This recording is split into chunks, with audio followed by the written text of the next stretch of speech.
कुछ दिन पहले हुई एक सुप्रीम कोर्ट हियरिंग में सेंट्रल गवर्नमेंट की तरफ से सॉलिसिटर जनरल तुषार मेहता और अटॉर्नी जनरल वेंकटरमणी ने केरला गवर्नमेंट की 2 रिट पिटीशंस को विड्रॉ करने की रिक्वेस्ट पर ऑब्जेक्शन रेज किया था। उनका मानना था कि बेंच को ये प्लीज विड्रॉ नहीं करने देनी चाहिए क्योंकि बहुत जल्द सुप्रीम कोर्ट की 5 जज बेंच केस के इश्यूज से जुड़े एक प्रेसिडेंशियल रेफरेंस पर सुनवाई करने वाली है। हालांकि जजेस ने सेंटर की इस बात से ज्यादा सहमति नहीं दिखाई, पर फिर भी केसेस को विड्रॉ नहीं होने दिया, ये देखने के लिए कि सुप्रीम कोर्ट आने वाले वीक में प्रेसिडेंशियल रेफरेंस पर क्या जवाब देगा। तो व्यूवर्स, ये इंतजार अब खत्म हो गया है क्योंकि आज यानी कि मंगलवार को सुप्रीम कोर्ट एक ऐसे मामले की सुनवाई करेगा जिसका असर सिर्फ एक राज्य या एक फैसले तक सीमित नहीं है। ये है प्रेसिडेंट द्रौपदी मुर्मू द्वारा आर्टिकल 143(1) के तहत किया गया एक प्रेसिडेंशियल रेफरेंस, जिसमें उन्होंने 14 बड़े सवाल उठाए हैं सुप्रीम कोर्ट के 8 अप्रैल के उस लैंडमार्क जजमेंट पर, जिसमें गवर्नर और प्रेसिडेंट के लिए स्टेट बिल्स पर फैसला लेने के लिए टाइम लिमिट फिक्स की गई थी। अब सवाल ये है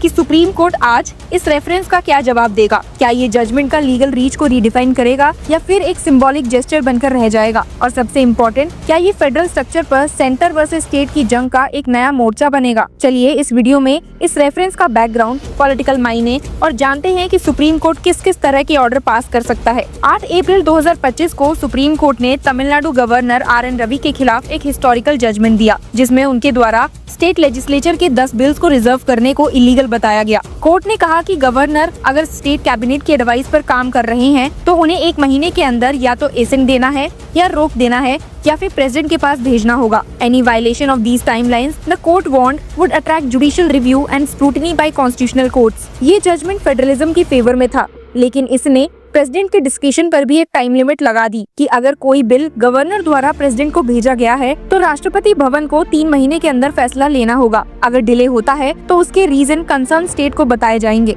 इस जजमेंट के बाद 12 अप्रैल को सेंटर ने सर्टिफाइड कॉपी रिसीव की और तुरंत ब्रेनस्टॉर्मिंग शुरू कर दी। एक सोर्स ने कहा, The copy of the judgment arrived on 12th April and there was contemplation of filing a reference। Review petition file करने का ऑप्शन सेंटर ने चुना ही नहीं, क्योंकि रिव्यू पिटीशन वही बेंच सुनती है जो ओरिजिनल जजमेंट दे देती है, या तो चैम्बर में या फिर ओपन कोर्ट में। लेकिन प्रेसिडेंशियल रेफरेंस को 5 जज कॉन्स्टिट्यूशन बेंच सुनता है, जिसे चीफ जस्टिस ऑफ इंडिया तय करते हैं। 14 क्वेश्चंस को तैयार करने में अटॉर्नी जनरल R वेंकटरमणी और SG तुषार मेहता और लॉ मिनिस्ट्री की लेजिस्लेटिव टीम ने कई हफ्तों तक काम किया। फाइनल ड्राफ्ट 7 मई को बन गया और 14 मई को राष्ट्रपति भवन से सुप्रीम कोर्ट में फाइल भी कर दिया गया। और आज सुप्रीम कोर्ट का 5 जज constitution bench of chief justice of India BR Gavai, justice Suryakant, Vikram Nath, PS Narasimha और अतुल S चंदूरकर इस मामले को सुनकर अपना फैसला लेंगे। क्या ये फैसला प्रेसिडेंट और गवर्नर को कोई रिलीफ देगा या फिर सुप्रीम कोर्ट के ओरिजिनल जजमेंट को अपहोल्ड करेगा। पॉलिटिकल और लीगल एक्सपर्ट्स का कहना है कि ये प्रेसिडेंशियल रेफरेंस काफी एग्जॉस्टिव है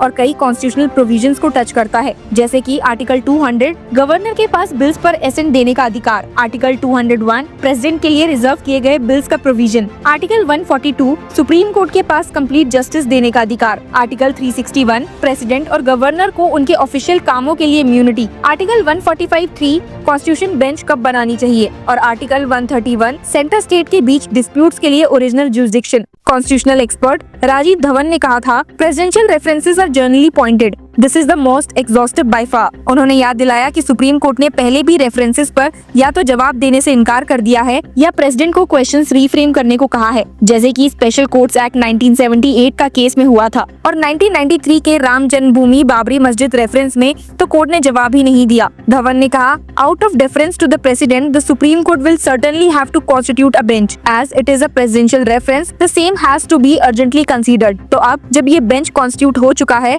और आज हियरिंग भी है, तो ये देखना काफी इंटरेस्टिंग है कि सुप्रीम कोर्ट क्या कह सकता है। दर्शकों, इसके भी 5 पॉसिबल आउटकम्स है। पहला, कि सुप्रीम कोर्ट सभी क्वेश्चंस का डिटेल जवाब दे दे। ये सबसे अनलाइकली है लेकिन इम्पैक्टफुल सिनेरियो है। कोर्ट अगर 14 क्वेश्चंस पर डिटेल्ड ओपिनियन देता है तो ये फ्यूचर के लिए बाइंडिंग प्रेसिडेंट बन जाएगा। ये क्लैरिफाई करेगा कि क्या सुप्रीम कोर्ट जुडिशियल ऑर्डर से एग्जीक्यूटिव डिस्क्रिप्शन को टाइम बाउंड कर सकता है या फिर नहीं। दूसरा सिनेरियो है कि कोर्ट रेफरेंस को नॉन जस्टिसिएबल कहकर रिफ्यूज कर दे। एक और पॉसिबिलिटी है कि कोर्ट कहे कि ये सवाल पॉलिटिकल नेचर के हैं और जुडिशरी इसमें इंटरफेयर नहीं करेगी, जैसे कि 1993 में बाबरी मस्जिद केस में में कोर्ट ने किया था। वैसे ही ये कह सकते हैं कि ये मैटर पार्लियामेंट का है, नॉट कोर्ट्स। तीसरा पॉसिबल आउटकम है कोर्ट रेफरेंस एक्सेप्ट करे लेकिन लिमिटेड इशू पर ओपिनियन दे। ये सबसे लाइकली ऑप्शन लगता है। कोर्ट कह सकता है कि कुछ कॉन्स्टिट्यूशनल इश्यूज तो वर्थ एग्जामिनेशन है, जैसे कि आर्टिकल 361 और आर्टिकल 143 का इंटरैक्शन, लेकिन पूरी जजमेंट को इनडायरेक्टली रिव्यू करना उसका मकसद नहीं है। चौथा पॉसिबल आउटकम है कि कोर्ट प्रेसिडेंट को क्वेश्चंस रिफ्रेम करने को बोले, जैसा स्पेशल कोर्ट्स एक्ट रेफरेंस में हुआ था। कोर्ट कह सकता है कि ये सवाल वेग हैं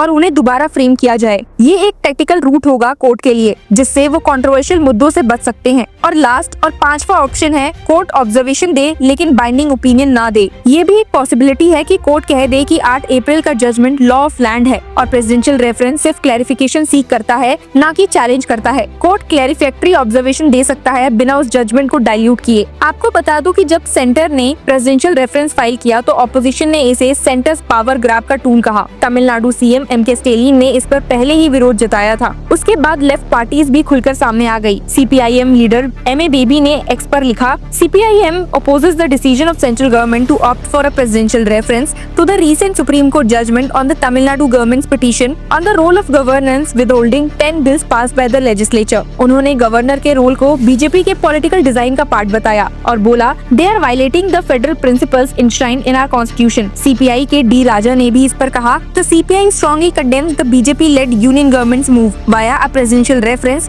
to question the Supreme Court's 8 April verdict mandating a timeline for governors to assent to bills passed by the state assemblies। उन्होंने एक डायरेक्ट अटैक किया ये कहते हुए that why does the BJP want to trample the will of the people using the unaccountable office of governor। बहुत से lawyers का मानना है कि ये एक रेफरेंस के छोटे कपड़े में छुपा हुआ रिव्यू है, क्योंकि जजमेंट के बाद सेंटर ने रिव्यू पिटीशन फाइल नहीं की और अब प्रेसिडेंशियल रेफरेंस के थ्रू उस जजमेंट की लीगल वैलिडिटी और एम्बिट पर सवाल उठा रहे हैं। Experts have pointed out that a reference can not be directly used to challenge the correctness of a judgment already delivered. इसका मतलब ये हुआ कि सुप्रीम कोर्ट अगर चाहे भी तो पूरे जजमेंट को नलिफाई नहीं कर सकता जब तक प्रॉपर रिव्यू पिटीशन फाइल ना हो। प्रेसिडेंशियल रेफरेंस सिर्फ ओपिनियन सीक करता है, ऑर्डर नहीं मांगता। ये प्रेसिडेंशियल रेफरेंस सिर्फ एक लीगल फॉर्मेलिटी नहीं है, ये एक डीपर बैटल का हिस्सा है जिसमें सेंटर और स्टेट्स के बीच कॉन्स्टिट्यूशनल पावर शेयरिंग का सवाल है। गवर्नर का रोल, राष्ट्रपति का डिस्क्रिशन और कोर्ट की जुडिशियल एक्टिविज्म की सीमा, ये सब कुछ एक जंक्शन पर आकर खड़े हो गए हैं। जो भी ऑर्डर आज आएगा या रिजर्व होगा उसका असर तमिलनाडु या केरला तक सीमित नहीं रहेगा। ये तय करेगा कि सुप्रीम कोर्ट एग्जीक्यूटिव डिस्क्रिशन पर कॉन्स्टिट्यूशनल बाउंड्रीज फिक्स कर सकता है या फिर नहीं। और सबसे बड़ी बात, ये डिसाइड होगा कि क्या राष्ट्रपति भवन और राजभवन अब पॉलिटिकल आर्म बन जाएंगे या वो कॉन्स्टिट्यूशनल मोरालिटी के गार्डियन बने रहेंगे। इसीलिए आज की हियरिंग एक रूटीन जुडिशियल एक्सरसाइज नहीं बल्कि एक फेडरल भारत की कॉन्स्टिट्यूशनल परीक्षा है। So stay tuned with Law Chakra to get all the updates on this matter. Hello law lovers and justice seekers, welcome to Law Chakra. हम आपके लिए लेकर आए हैं कुछ बहुत ही exclusive. Introducing Law Chakra prime membership, जो आपको देगा exclusive access like never before. यानी कि फुल इनसाइडर एक्सेस, वो भी बस घर बैठे। यही नहीं, प्राइम मेंबर को मिलेगा access to exclusive interview session with renowned जजेस, लीगल एक्सपर्ट्स एंड लॉयर्स। ऐसे इनसाइट्स जो आपको कहीं और नहीं मिले। इसी के साथ अगर आप कभी सोचे कि हम कैसे लेकर आते हैं आपके लिए ये लीगल अपडेट्स, तो इसके लिए भी प्राइम मेंबर्स के लिए है हमारे पास एक special sneak peek behind the scenes of law chakra. Brainstorming session से लेकर ब्लूपर्स तक सब कुछ। In short, more content, more update and more analysis. Political legal controversies हो या इन डेप्थ लीगल सेशंस, सब कुछ आपको मिलेगा एट वेरी मिनिमल प्राइस। बनिए लॉ चक्र की प्राइम मेंबर और अनलॉक कीजिए full potential of legal knowledge. अभी ज्वाइन कीजिए।